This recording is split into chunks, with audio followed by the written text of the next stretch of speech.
Everyone, it's Michelle. Welcome to my channel. I'm a former client advisor for Louis Vuitton. And today I wanted to respond to Sophie Shohet's video about the do's and don'ts and what to wear when you're luxury shopping. I really love the subject and I love that she covered it. I have been watching Sophie since before I started my channel. She's a very classy lady and she has more money than most of us. So she knows about luxury shopping, but I really appreciate the tips, the etiquette tips, and things that she mentioned in her video. So let's watch it together. So the first thing is don't go behind the counters. You don't go behind the counter, but it is easily done. In some places, like in Chanel, it's really obvious what is behind the counter and what isn't. But in other places, it can be harder to tell. But I would just generally say, when it comes to products, don't touch them. Go and ask someone else to do it for you, because also a lot of them are connected up to alarms, and I've seen. Okay, you guys, totally agree. First of all, always ask permission to touch anything in the store. These items are thousands of dollars. It's like going into a museum. When you go into the museum, the security guards are going to stand there and look at you and ask you not to touch the artwork. It's just kind of common knowledge. So please treat the things inside the luxury store exactly the same, because all of these are live products. They are not floor models. It is not a playground. It's not a Sephora with what do you call it? Testers that you can touch and play with. No, and ask permission to touch things. So in the particular store I worked in, we had one of those counters right in the front that was offset a little bit. So it was hard to determine, like, if there wasn't a salesperson standing behind there, some people would just come right on in. Now, this was the section with the capucines and the petite malls, so $5,000 bags. And they literally would just grab it off the shelf like this and pull it toward them before they realize that there's a cord attached. And some people just didn't care. Now, worst off, at that store, there used to be a Godiva just a few stores down. So people would literally come in with sticky fingers from Godiva and then come in and try to touch these $5,000 bags, which were live product that other people would want to buy. So we always had to say, okay, I need you to get on the other side of the counter. I kid you not, though, half of the people get offended of like, oh, I can't touch the things. And they say very obnoxiously and loudly, they won't even let me touch the bags here, which is like, so not necessary. Okay. Not necessary to give that attitude. It's better to just say, oops, sorry, I didn't know, and get on the other side of the counter instead of making a scene. Okay. But be prepared to potentially have to wait, and don't take this as a rude thing. I think sometimes there is an assumption that because you're going to go into a luxury place and potentially spend thousands, that if you're not waited on immediately, that somehow it's a snub on you. And this couldn't be further from the case, because if you go into one of these boutiques and they're really busy, it's normal that you're going to have to wait. It doesn't mean that you're any less of a customer than anyone else. Okay, please, please, please. There's always a queue. There's always a queue. And she is so right. Like I said, half the people come in with this attitude, like, I'm going to spend a lot of money, so I don't deserve to wait. Not even caring about all the people that waited ahead of them. So now you will see in every luxury boutique, there is a line out the door, and they make you wait until the next salesperson is available, and that salesperson will tend to you the whole time you're in the store. I like it this way because when I worked at the boutique before COVID, it was literally a free for all. And that's the easiest way for people to steal, unfortunately. So the fact that people don't want a salesperson hanging over them, well, we have to, because these items are so expensive. Like, we don't want you to steal it or touch it with your sticky fingers. Okay, furthermore, the I'm in a hurry client, I've seen that client try to cut to the front of the line. I've seen that client try to interrupt the salesperson as if the other customers who they're helping do not exist. This is so rude. Please don't do that. You're not more important than anyone else. You're not spending any more money than anyone else. And furthermore, in most malls with the luxury stores, it takes like minimum 20 minutes to park your car and then walk inside. So there's no way you're in such a hurry that you need to be served first. That just doesn't fly. Furthermore, on that, so when I did work there, there was a digital queue. Don't trust me, it didn't stop people. It didn't stop people from, say, if I were helping someone, they'd literally stick their head in and say, I just have a quick question. And we literally have to like, and then they throw a fit. I can't believe they just won't answer my question. Well, there's never a quick question because that question is usually, how much is this? How many colors does it come in? Can I see it in black? How many other stores have it? Do you have it available in the rest of the country? And when you open that door to quick question, that's what that person ends up asking. But that's all besides the point, because the person who is being helped by the sales associate at the moment waited his or her turn to have that amount of time. So please respect the salesperson and the other people in the store who were there before you. You've got to talk money. Don't feel ashamed of talking about your budget, and stick to your budget. This is the main thing. Sometimes if you end up going over budget, you can come away feeling actually quite rubbish, even though you might have bought something that you love. We're not made of money. We all go to work, we all save, we've all got our bills to pay for. And the same thing goes for the sales associates that work in these places.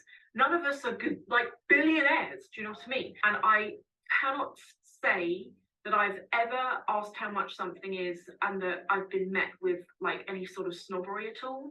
Not at all. In fact, I think it makes you a bit more human, and a bit more. So true, you guys. Just be realistic. We can see through it when people come in acting as if they have more money than they really do. And the whole thing is so funny because there's no reason for that. People really come in thinking that they'll be treated better if they act like they're rich.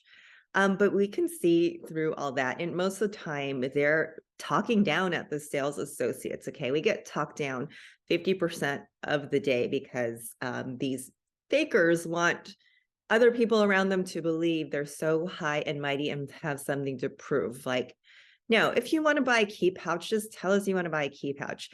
If you want to buy a card holder, it's fine. Just stick with your budget because like she said, at the point where you get overextended, you'll become very uncomfortable. And that's when people try to find excuses. They examine the product stitch by stitch, and they try to find things that are wrong because they're so uncomfortable overextending their budget. So please don't do that. And also, if you don't want to buy the thing, if you just want to look at it and you can't afford it, it's okay. Just say, okay, thank you. I'm not going to buy this today. But you know what people do instead? I don't like the lining. If you had it in black, then I would buy it. But this one, I don't want it. I don't want it.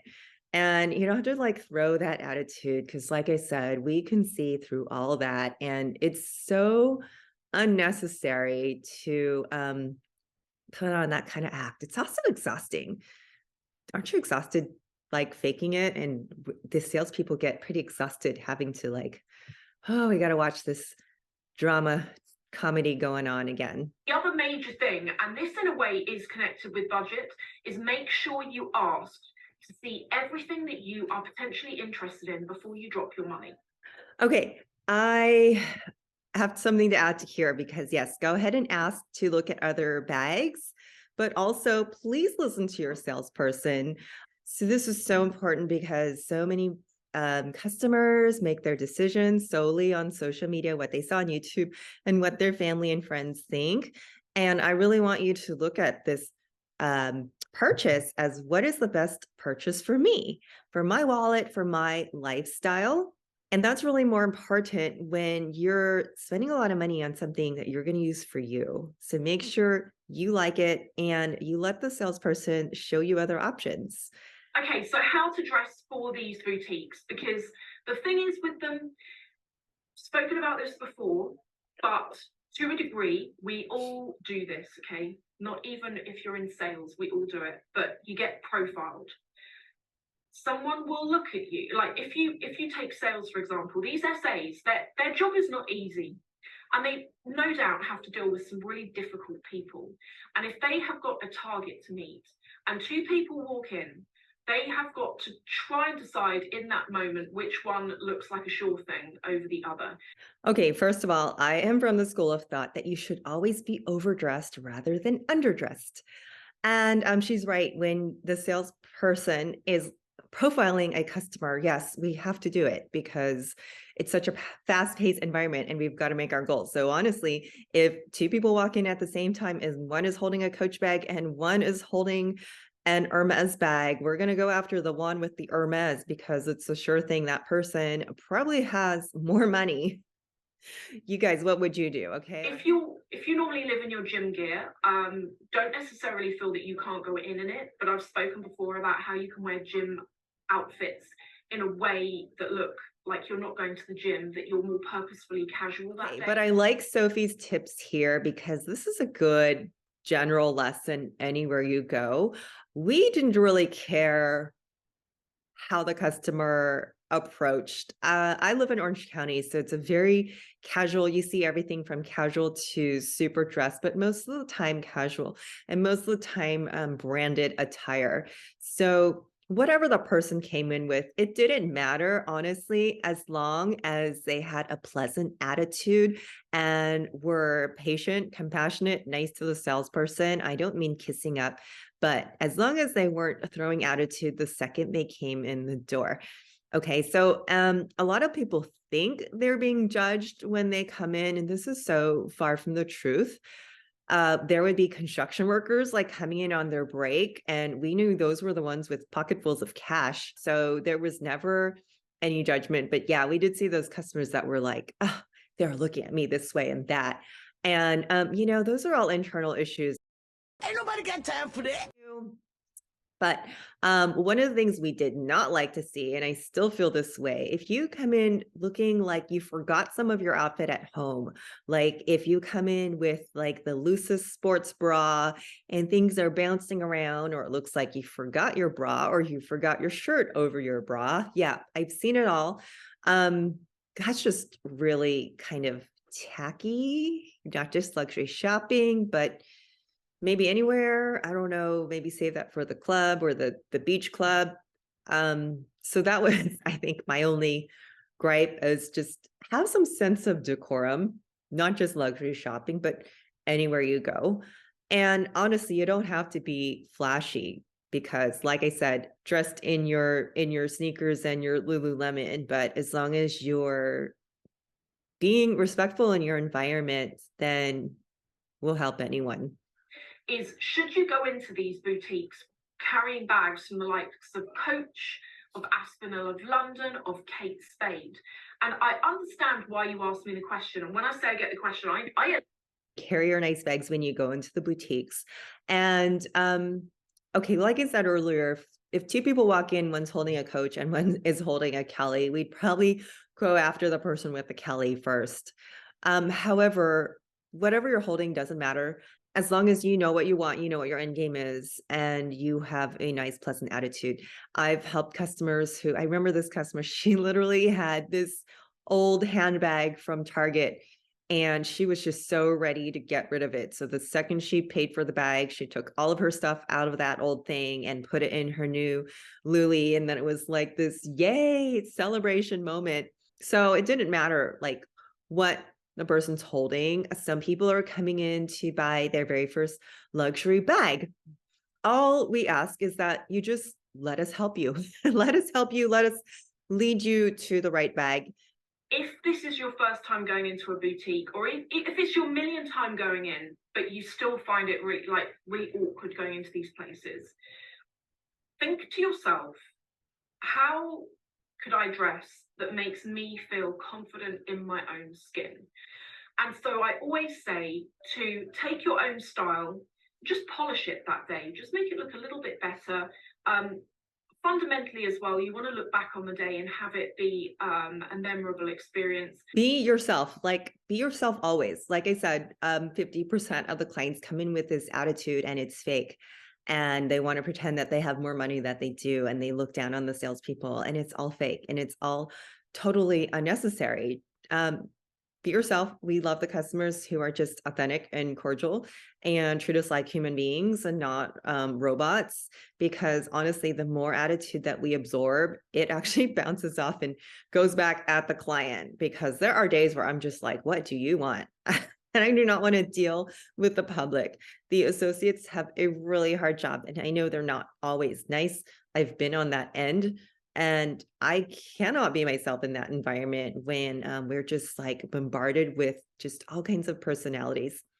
Okay, so if you're the client, yes, be yourself, be truthful, be comfortable. But I also like what she says, because like I said, I'm from the school of always be overdressed rather than underdressed, because so many people like to take photos of their shopping experience and it's a celebratory event. One of the biggest mistakes I always saw when working for Vuitton, the idea that the logo makes everything. You can look good with Zara outfits. You can look good with Zara bags and accessories. It doesn't have to be logoed out.